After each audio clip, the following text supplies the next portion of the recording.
लेकिन फिल्म वालों को शिकायत रहती है, फिल्मों ने इतना नाम भी दे दिया और जब आप कह रहे हैं नकदी वो भी दे दिया, लेकिन फिल्म वालों से दूर रहते हैं।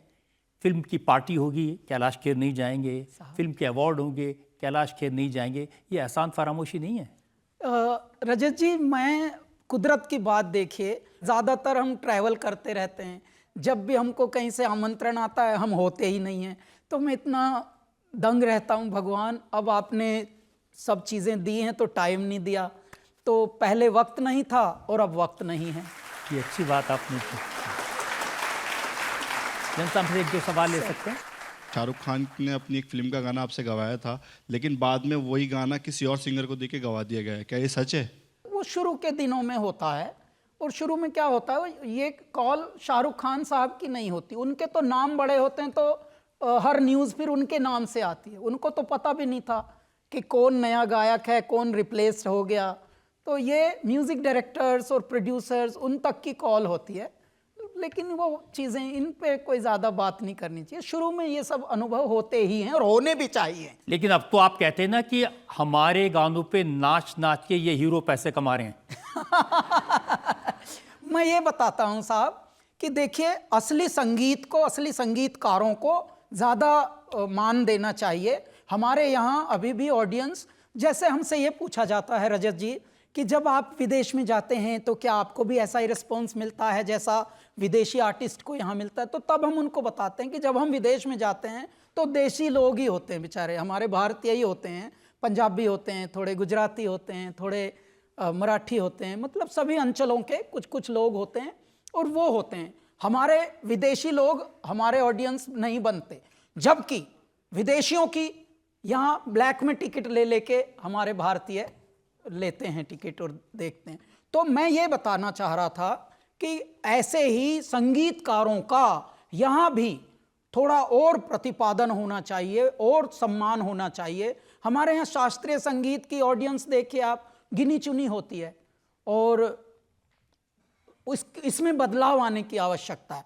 तब हमने ये उदाहरण दिया था कि अगर एक्टर कोई होता है, वो किसी गायक के गाने पे नाचेगा, लिखा किसी ने, कंपोज किसी ने किया, गाया किसी ने, बस एक्टर आया और वो मुंह हिलाया, ऐसे किया, मुंह हिला के फिर थोड़ा शरीर हिलाया, वो करोड़ों ले गया। और यही पागल बैठे हैं हमारे घर वाले, यही देते हैं करोड़ों। तो मैं उनके लिए बोल रहा था कि ऐ मेरे घर वालों, ऐ मेरे परिवार वालों, ऐ मेरे भारतवासियों, ऐ मेरे ऑडियंस, आप लोग सुधरो, समझो, और नकली को असली मत समझो, असली को प्रमोट करो। सारा पैसा कैलाश खेर को दो। सर एक गाना हो जाए प्लीज। हम सैया सुनाने वाले हैं आपको।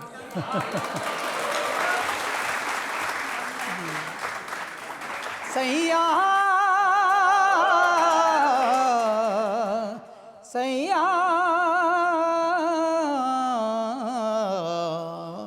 बनके माला प्रेम की, तेरे तन पे झर झर जाऊं, मैं बैठूं नैया प्रीत की, संसार से तर जाऊं, मैं तेरे प्यार से तर जाऊं।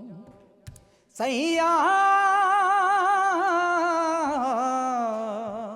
सैया।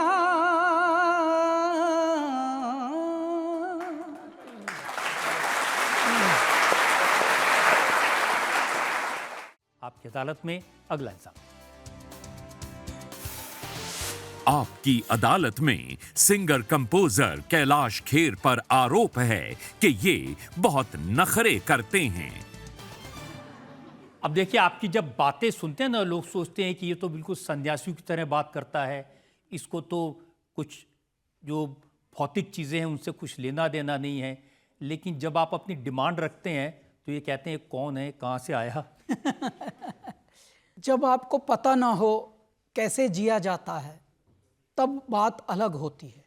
जब आपको पता चल जाए कैसे जिया जाए तो तब कुछ चीज़ें होती हैं जो अक़ीदे से ही जी जाती हैं। तो यदि आपके पास समय कम हो, चुनौतियां अधिक हों, आपको बहुत सारे लोग मिलने के लिए भी खड़े हैं, उनसे भी आपको उनको भी खुश रखना है, समय से पहुंचना भी है, स्टेज पे भी टाइम से पहुंचना है।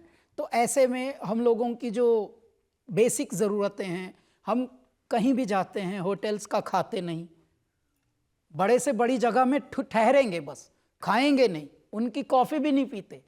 अच्छा, तो हम ऑर्गेनाइजर्स का खाने का खर्चा बचाते हैं, जबकि वो मेन खर्चा तो वही है। बस क्या है कि हमको बड़ी जगह चाहिए होती है, वो भी क्यों? क्योंकि जब से थोड़ी पहचान, आपके साथ भी ये बातें होती होंगी साहब, जब से ये पहचान हो जाती है अपनों में, तो कभी कभी समय होता है कम और दिल न तोड़ने का मन है कि दिल ना टूटे किसी का। जैसे अभी मैम बोल रहे थे कि बिना फोटो खिंचाए जाइएगा नहीं। अब आप सोचिए, ये बात मैं आंसर भी देते हुए इसलिए झिझक रहा हूँ, हमारी फ्लाइट भी है और आज ही रिकॉर्डिंग भी है। अच्छा, ये सब मैनेज भी करना है, लेकिन हमको आपका दिल भी संभालना है, फोटो खिंचाना भी है। तो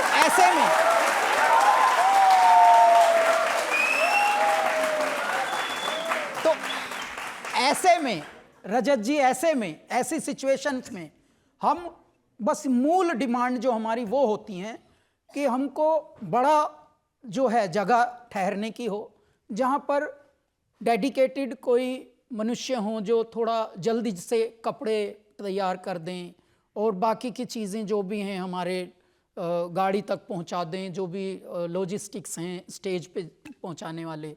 तो हमको मतलब लग्जरी भी ज़रूरत लगती है अब, इसलिए थोड़ी बहुत लग्जरी मांगते हैं, अन्यथा हम ना पार्टी करते हैं और ना खुद करते, ना कहीं किसी की में जाते बेचारों की, और सबके पैसे बचाते हैं, हम घर का ही खाना खाते हैं। अब भी, आज भी आपके शूट पे भी घर से खाना आ रहा है, आपके साथ ही बैठ के खाएंगे।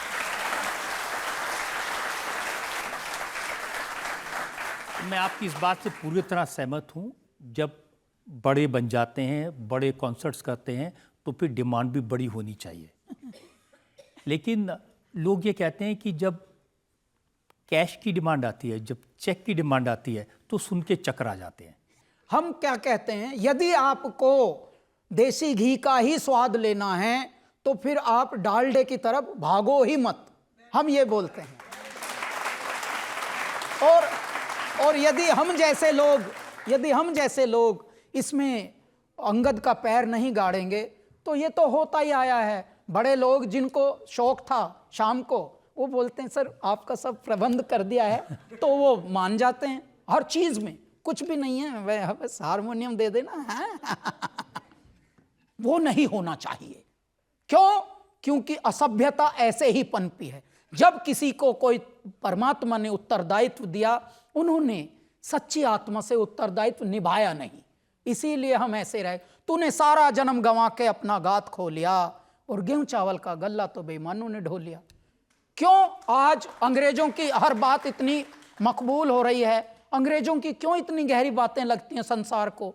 सर ये तो कुल 2000 साल पुरानी सभ्यता अंग्रेजी, जिसको हम अंग्रेजी सभ्यता कह रहे हैं। चलो, भाषा तो कुल 300 साल से इंट्रोड्यूस हुई भारत को तो पता भी नहीं था सॉरी, थैंक यू और ये क्या होते हैं, यस, नो, ये भारत को नहीं पता था 300 साल पहले ये शब्द कहाँ से आए, क्या हैं ये साहेब। फिर भी आज कितना पगलापन, लूट सी मची है कि हम भी अंग्रेजाए बन जाएं। मतलब बाप दादा भले उर्दू पढ़े हों, भले संस्कृत पढ़े हों, लेकिन जो पढ़पोते हैं उनको आपको अंग्रेजी यूनिवर्सिटियों में ही भेजना है।